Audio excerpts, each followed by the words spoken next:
So 2 years back, I was in a dinner. I met Zina, who was a refugee that relocated recently to the Netherlands. She was the cook for this dinner, and she did amazing food.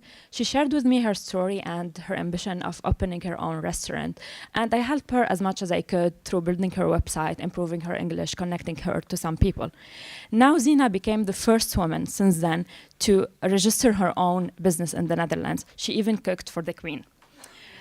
So this interaction with Zina actually encouraged me, and also my immigrant background encouraged me to explore more the refugee ecosystem. In 2017, I met with more than 400 refugees in different countries and with different profiles.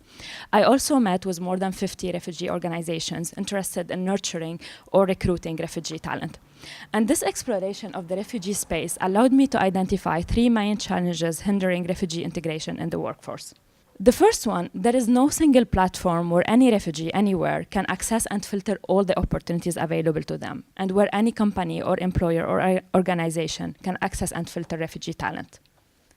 The second challenge is a conclusion of the first one. Basically, refugee unawareness of opportunities and of the right opportunities lead to them being unemployed or overqualified for what they are doing.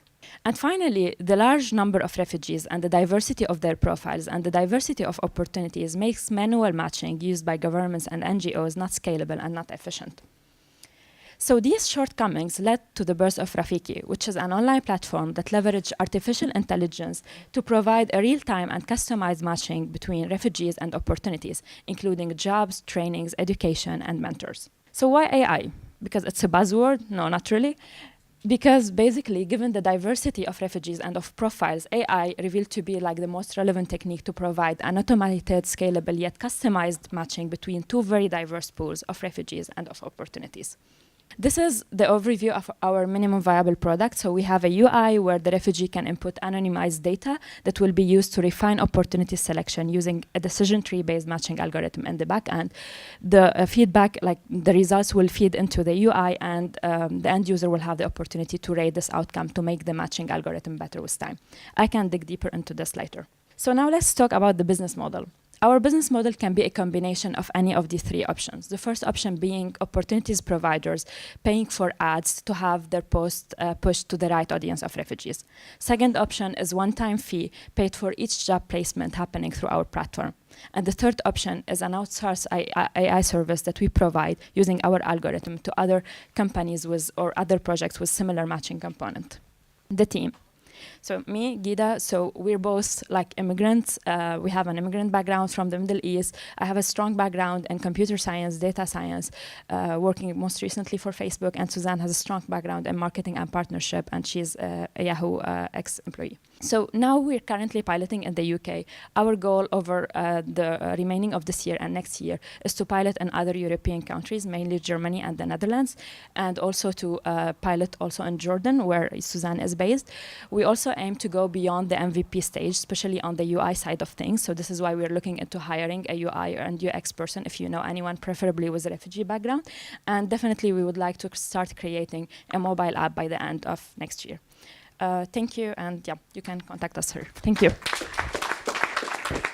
I'm just going to be really annoying. What is it? What's the business model? So like currently we're not making yet revenue through this because we're still at like the testing stage, minimum viable product. But one way to do it is basically an employer or even an organization interested in recruiting refugee for whatever reason, maybe for even diversity and CSR reason, can use our platform to target the right audience. So from my discussion with many potential employers, including Deloitte and the ADECO group, one of the main challenges that they encounter is that they don't have the time to filter within refugee talent, like for the right So people. you're using AI for that? Yeah. Also, there are other like business model, for instance, job placement fee, a one-time fee, and also like outsourcing this AI service. Why would I? Sorry, I'm just going to be really hard, everybody. Yeah, it's fine. Why would I use this? Why would I use this instead of, LinkedIn or Indeed.com or Yeah. you just ask? Yeah, because like most refugees are not on LinkedIn. So like my interaction Good with answer. refugee is that most of them, some of them are really working in tech. So they are working in jobs where there is a lot of opportunities, but where they are lacking is basically they don't have a LinkedIn profile, they don't have a CV, like a prepared CV, or they are not well trained for an interview. So yeah, this is why. How do you allow for bias in hiring? You mean? I mean, filter bias. People don't want to, what they want is someone who can do the job, don't Yeah. they? So Yeah, but here we're linking them to someone who can do the job. Like, I mean, this is the whole point of like using AI to link them to really a relevant person. Like, we're not saying you should hire a refugee because it's nice and it looks nice and it's human. how do you do recruitment? How do you recruit people onto the platform? We do this like using mainly the word of mouth, so like really working with few refugees in main countries that will become our ambassadors. And once we establish this good base, which is already happening, we can like this social media thing can do its job.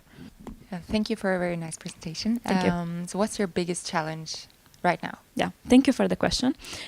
So our biggest challenge at this point, like we've already had like dozens of refugees testing this platform, and they think it's really cool, it's really efficient, it provides basically recommendations about opportunities in real time. But the UI is really ugly, like it's not super nice, because I'm not like a UI person, I'm a data scientist. So we really want to hire someone, and for this we really need either like pro bono support, either funding. So I think this is like the main challenge. The other challenge is like reaching more refugees and definitely having an exhaustive list of opportunities. So we already have like more than 150 opportunities, including also online opportunities. And this includes not only jobs, but mainly trainings. And this is what we think like as the main thing we should be focusing on. Yeah, so like having more partnerships, both in the refugee space and in the corporate space, and like the UI part, I think the main challenge is. And quickly, the last one, so you mentioned the job search. Is there any other possible use on the app? Any other opportunities you want to push?